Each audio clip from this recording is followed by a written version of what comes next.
We've all heard this before, but the US is destined to collapse. As many once great nations before. It's a chilling thought, but the truth is, we're following a path already walked by past empires like Spain, Britain, and the Soviet Union. These once dominant powers fell after hitting a predictable series of crises, and the US might be closer to the edge than you think. In this essay, we'll break down the 7 stages that lead to empire collapse and show you why the US might be headed straight for disaster. Section 1. Military overextension and its consequences. Let's break this down, starting with the first stage of the pattern. When we talk about military overextension, we're referring to the idea that an empire spreads its military forces too thin, trying to dominate all corners of the world.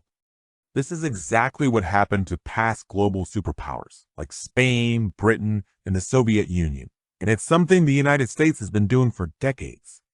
Think about it like this. Imagine you're running a business, and instead of focusing on your core strengths, you try to expand too quickly, opening stores everywhere, even in places where you're not familiar with the market. You hire more people, spend more money, and spread yourself thin. Eventually, you run out of resources, and the whole thing collapses under the pressure. The U.S. has military bases in over 70 countries, and it's involved in numerous conflicts around the globe. From Iraq to Afghanistan, Syria, and even NATO commitments, the U.S. is essentially trying to maintain control of far-flung regions. This costs a lot of money, billions and billions every year. And not just money, but also lives, resources, and public support. The longer the U.S. maintains this strategy, the more it strains its own capabilities. Why is this a problem? Well, just like a business can't grow indefinitely without running into problems, an empire can't sustain global dominance without exhausting itself. The military costs drain the national budget, and the U.S. has stretched itself thin. It can't fully commit to any one area without risking instability in others. It's like juggling too many balls. You drop one, and it's a chain reaction. If we look back at history, this is exactly what happened to Spain in the 16th and 17th centuries.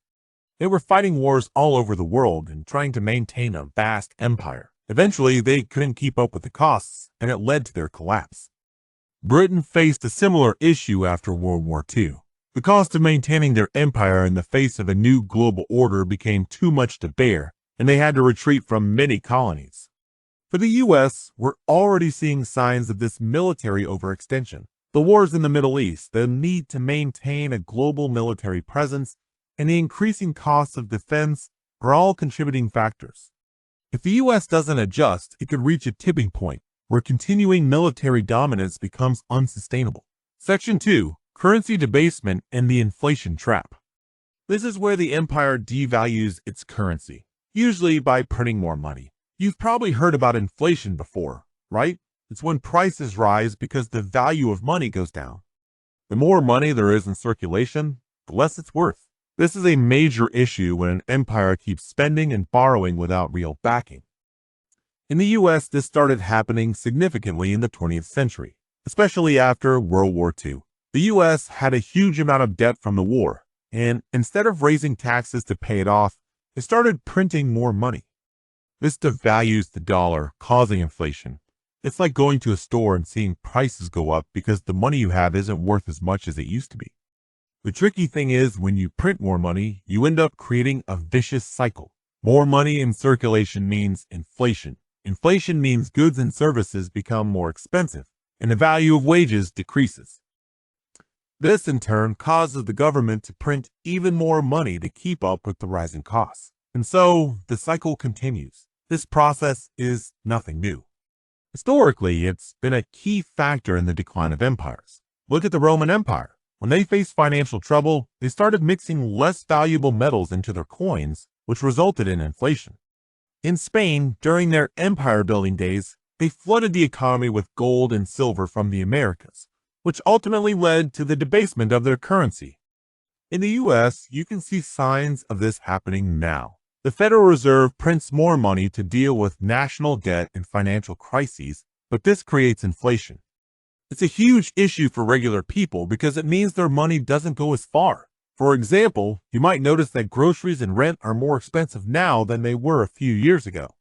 This is a direct result of the system of currency debasement. And just like with military overextension, The more the U.S. continues down this road, the more the economy risks collapsing under its own weight.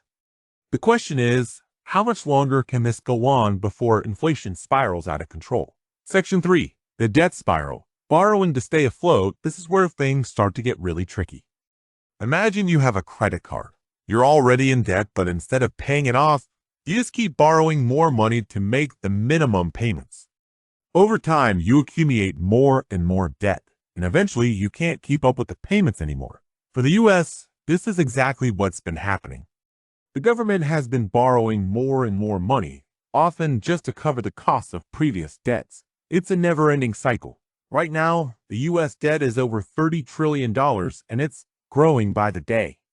When the government borrows more money, it has to pay interest on that debt, and the more it borrows, the more it has to pay in interest, which makes the debt even worse. This is not just a theoretical problem. It's something that affects people in their daily lives. When the government borrows excessively, it leads to higher interest rates.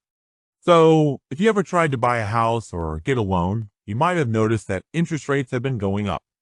This is partly because the U.S. government has so much debt that it's affecting the broader economy. If you look back at the collapse of past empires, this kind of debt spiral is a common theme. The Soviet Union, for example, went bankrupt because they couldn't keep up with the massive military and infrastructure expenses. Spain also faced a debt crisis after their military ventures drained their resources. For the U.S., the problem is that this debt isn't just a future problem. It's already here, and it's growing. It's one of the main reasons why we're seeing things like budget deficits, cuts to social services, and rising taxes. If the U.S. can't find a way to get a handle on this debt, it could lead to a full-blown financial collapse. The scary part? If the U.S. keeps borrowing and the debt keeps growing, it might eventually reach a point where it can't pay it back at all. And that's when things start to fall apart. Section 4. Shifting from production to consumption. All right, now let's dive into the next stage. Loss of productive capacity. This one's a big deal because it essentially means that the empire, or in this case, the U.S., stops being able to make things that generate real wealth and starts relying more on consuming things that others produce. To put it in simpler terms, instead of making stuff and exporting it, the U.S. is spending more on buying stuff from other countries, especially countries like China, Mexico, and Germany. Let's break this down. When you look back in history, empires were built on the back of production. Spain was rich because of its mines in the Americas. Britain's empire was built on factories and trade, making it the industrial powerhouse of the 19th century. And the Soviet Union had massive industrial factories, producing everything from steel to military equipment. But for the U.S., things are shifting. Over the last few decades, much of the country's manufacturing base has been outsourced to places with cheaper labor. Again, think China, Vietnam, India. That means the U.S. is buying more than it's producing. In fact, the U.S. has become the world's largest consumer of foreign goods. So instead of making its own cars, electronics, and even clothes, it's importing them. This is a huge problem for a country that used to be a global economic powerhouse. You can rely forever on imports, especially when those imports are coming from countries that might not always have your best interests at heart. If there's a breakdown in trade relations, or a country decides to stop selling you things, it can cause a major economic disruption. Here's another way to think about it.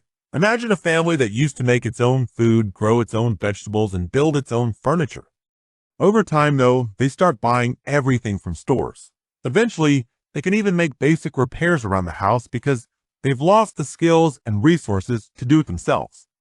Now, if that family suddenly loses its source of income or faces an unexpected expense, it's in serious trouble because they become completely dependent on others for their needs. That's where the U.S. is at right now. The country has stopped being a world leader in manufacturing and instead relies heavily on imports, especially for essential goods like electronics, clothing, and even pharmaceuticals. And when you stop producing, you also stop generating new ideas and innovations on the scale that made the U.S. so dominant in the first place.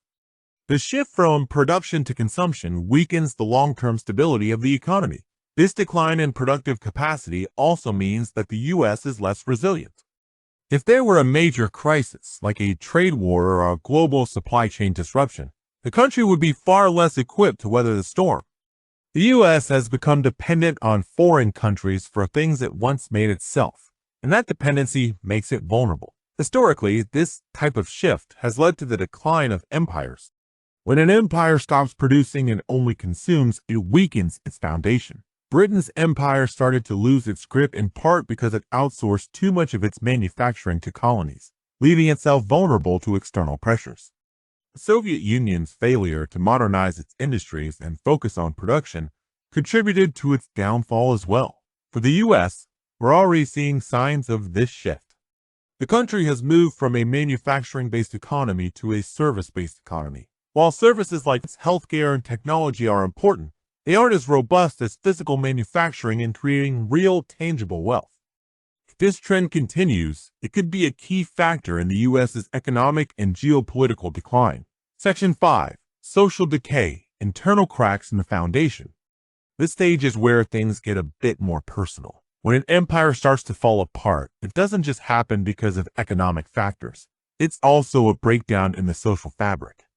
This means people lose trust in their institutions. Politics become more dysfunctional, crime rates go up, and the most talented people, the brain drain, start leaving the country for better opportunities elsewhere. In the case of the U.S., we're already seeing some of these cracks. Trust in government and political leaders is at an all-time low. Congress can seem to agree on anything, which leads to gridlock and makes it harder to tackle the nation's biggest problems, like healthcare, climate change, and inequality. The media landscape is fractured, and people are more divided than ever, which makes it harder to have any kind of national unity or shared vision. Then there is the rise of crime and social unrest. Violent crime rates, mass shootings, and protests have become more common in the U.S. over the last few decades. People are frustrated with the system and are starting to feel like it's broken. Meanwhile, the wealthy are getting wealthier and inequality is growing. When people don't feel like they have an equal shot at success, it leads to resentment and, eventually, instability. One of the clearest signs of social decay is the brain drain. That is, when the most talented and educated people start leaving the country because they feel like they can't succeed or make a difference. This is happening now, with highly skilled professionals moving to places like Canada, Europe, or even Asia, looking for better opportunities and a more stable environment. This loss of talent is a big problem because it's the bright, innovative minds that drive progress in science, technology, and business. Without them, the country becomes stagnant. When empires fall, these social issues play a big role. The decline in trust, rising crime, and the departure of talented people create a sense of collapse from within. You can see this happening in other empires that fell apart. Soviet Union, for example, was crippled by corruption and lack of trust in government institutions. Spain, too, saw social unrest and political instability as it started to lose its power. The question is, how much longer can the U.S. sustain these internal problems before they become unmanageable? If the country's political system continues to break down, crime rates rise, and talented people keep leaving, the social decay will only accelerate. This could be the beginning of the end, and it might not take as long as we think. Section 6. Loss of reserve currency status. The dollar's decline.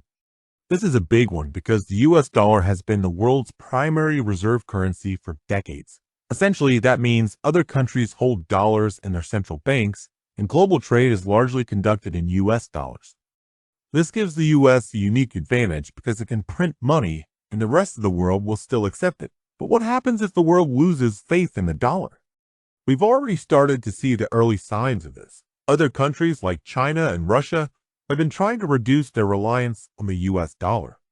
They're striking deals in their own currencies, and some countries are even exploring alternative currencies for international trade.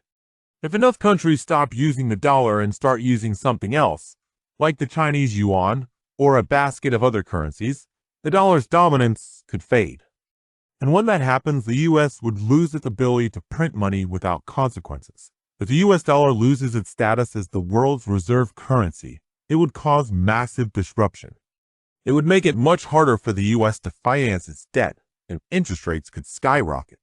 Inflation would likely get worse, and the U.S. might find itself in a position where it can't pay for basic services or even military operations. This loss of the dollar's global status would likely happen quickly once the momentum starts. It's not something that would gradually unfold over years. It could collapse in a matter of months or even weeks.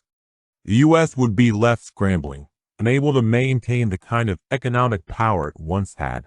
Section 7. Collapse, the final stage. This is where the entire system breaks down in a rapid, non-military implosion. The economy can no longer support itself. The government can't keep up with debt payments, and trust in the country is shattered. We've seen it happen before in history. When empires collapse, it's often sudden. It's not like a slow, gradual decline. The economic foundation cracks and everything falls apart. If the U.S. reaches this point, it would be a massive shock to the global system. The dollar could lose value overnight, and the country would struggle to maintain order. It's hard to say exactly when or how this collapse could happen, but we're seeing signs that the U.S. is heading in that direction. If the debt spiral continues, the loss of productive capacity accelerates and social decay worsens. The tipping point could come faster than anyone expects. In conclusion, the U.S. is following a predictable path that has led to the collapse of past empires. Military overextension, currency debasement, the debt spiral, loss of productive capacity, social decay, and the eventual loss of reserve currency status are all signs that the U.S. is heading toward a similar fate. Whether the collapse happens in a few years or a few decades, the warning signs are already. It's a scary thought, but it's important to recognize the path